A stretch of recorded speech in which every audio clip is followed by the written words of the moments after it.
Hey guys, it's Jack from Wetsuit Warehouse here. Today I'm going to be taking you through all the different versions of wetsuit entry systems or zippers. So you've got your back zips, your chest zip, front zip and your zipless options.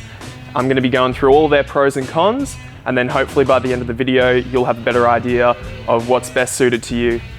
Okay, so before we dive into everything, a quick run through of each of your main options. So your entry-level wetsuit is typically your back zip, and you can see that zipper runs all the way down to your mid to lower back. You've got your front zip, which is your vertical chest zip essentially. And then getting even more technical from there, you've got your true chest zip style, which is a pullover sort of option. The most technical option that you can go for, and probably the best once it's on as well, is your zipless.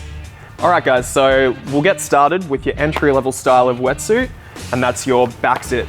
So I've got a quick silver prologue here to walk you through the pros and cons of this style.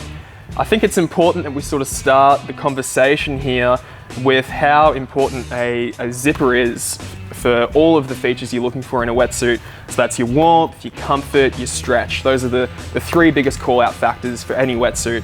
So with your back zip steamer, the biggest advantage of this style of wetsuit is that you can see once it's opened up from that Velcro neck closure, it opens up really nice and wide. So it's really easy for donning and doffing, which is just fancy words for getting in and out of. So that means if you're an entry-level surfer, you're not used to your wetsuits, that sort of thing, this is the go for you. It's not too much to get your head around.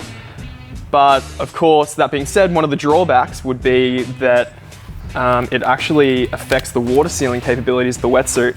And that's just because your collar isn't a continuous seal, so water's able to sort of get through this area here. It flushes a little more easily than some of your other styles of wetsuits you'll find when you're duck diving and, you know, potentially getting worked. And another issue compared with your other wetsuits is they're not quite as flexible through the back panel here.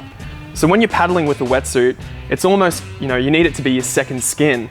And there's a lot of movement that goes on through your shoulders and through the back here. And so you really want that area to be as flexible as possible. It's why we really look for stretchy neoprene in a good wetsuit. But there's really not a lot of point in having stretchy neoprene when you've got a steel zipper running through the middle of your wetsuit. It breaks up those neoprene panels, it's not able to stretch as easily, and you'll find you've got to work that a little bit harder when you're using a back zip steamer relative to some of your other styles. That being said, if you're living somewhere like Southeast Queensland, anywhere north of there, Tweed Coast, the water doesn't get that cold. Really, you don't need to get too technical with your wetsuits, and I think that your back zip steamer is suited to anyone really in terms of staying warm. But if you're looking for that little bit more stretch, you want a performance feel, then maybe one of the other styles is more suited to you. This is effectively, for me, a variation on the back zip. It's just running down your front. There's not a continuity through that collar, so you're more likely to get a little bit of water flushing through there, and it will vary from wetsuit to wetsuit. But again, it gives you that really wide entry point, so it's very easy to get in and out of. Everyone knows how to put on and off something with a front zip, right? So again, perfect for your beginner surfer. And that same point again about having continuity through the panels, especially laterally when you're doing a lot of that paddling motion where there's movement through your chest. Across here, there's movement through your back, through your shoulders. That's gonna break that up a little bit. Typically, you'll see this front zip style in your more sort of seasonal, stylish wetsuits. So yeah, it's less for performance and more for appearance, but it's really easy to get on and off. And now we're gonna move into some more technical styles and give you an idea of what can really make a great wetsuit. All right, so now we're gonna move up into our chest zips. So these are typically your middle of the range to upper range style of wetsuits. It's a higher price point and it's a more technical style of wetsuit. Really, any level of surfer can wear these. They're gonna feel a lot more technical and a lot more comfortable typically than your back zip steamer once these are on. So you can see the entry point is just here, across the chest, and you'll typically always have this clip that locks in the zip once it's shut. And then you've got the flap that opens up over the hood. All right, so once the zip's undone and that's pulled over your head, first thing you'll notice is that this is a continuous piece of neoprene around your neck here. So what that is going to mean for you is that it's much better water sealing. It's going to stick to your skin and it's going to stop that water flushing from happening. Your entry point in your chest zip steamer is just below that. You can see it here. A little bit hard to show you, but you can get a bit of an idea for it and why it's considered easier to get in and out of a back zip steamer or a front zip steamer.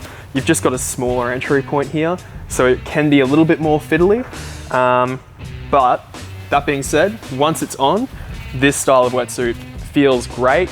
You've got that continuous neoprene happening through your back here. So you're getting the maximum stretch out of that neoprene as opposed to having a zip running through the middle and dividing it and sort of halving that stretch.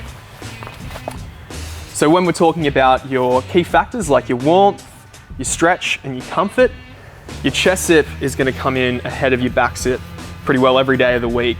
Probably a little bit tricky for you to be able to tell just from looking at the video here how a chest zip really works, especially if you've never worn one before or had a look at one in the shop. So I'm going to chuck this on and give you a quick run through while it's on me of how that neck closure works, how the entry point works, and some of the pros and cons of your chest zip.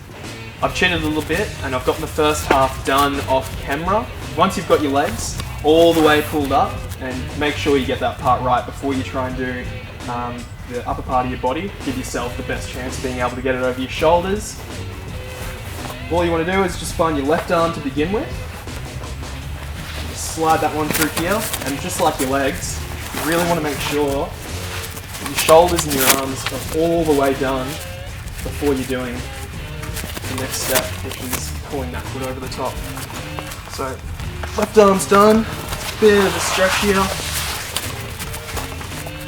right on through, make sure it feels nice and comfortable.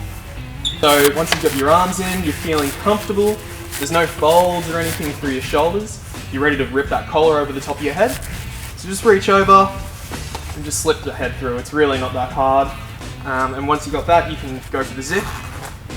Just slides across, put yourself in, you're ready to rock and roll. I'm going to jump out of this and then I'm going to start taking you through the Zipless style.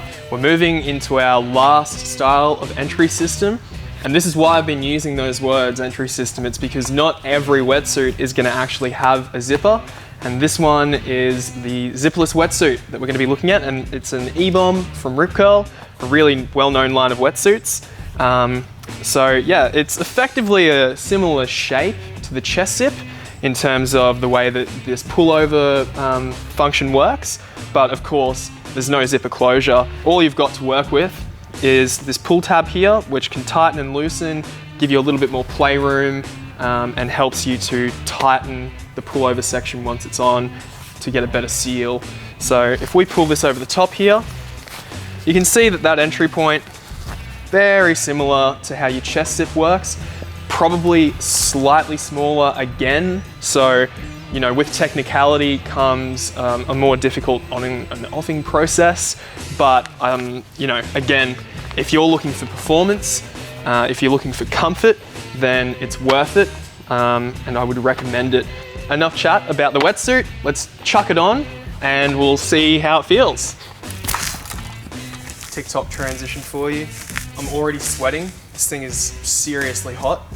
So I'm pretty sad I'm not going to be jumping straight in the water once this is all the way on. Once everything's on, your arms are feeling good and comfortable, there's no folds or anything around your shoulders, then you're ready to put that neck closure on. Once it's pulled over the top, you want to make sure that you got a good watertight closure here. So you just open up that little latch, pull that drawstring, get it nice and tight, and then just shut that.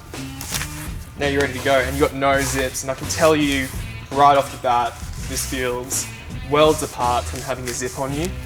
It's ridiculous how stretchy this suit feels compared to some back zips I've worn in the past, even some chest zips. All right guys, so that wraps us up for our wetsuit entry systems and zippers. If you'd like to learn more, check out our channel, and thanks for watching.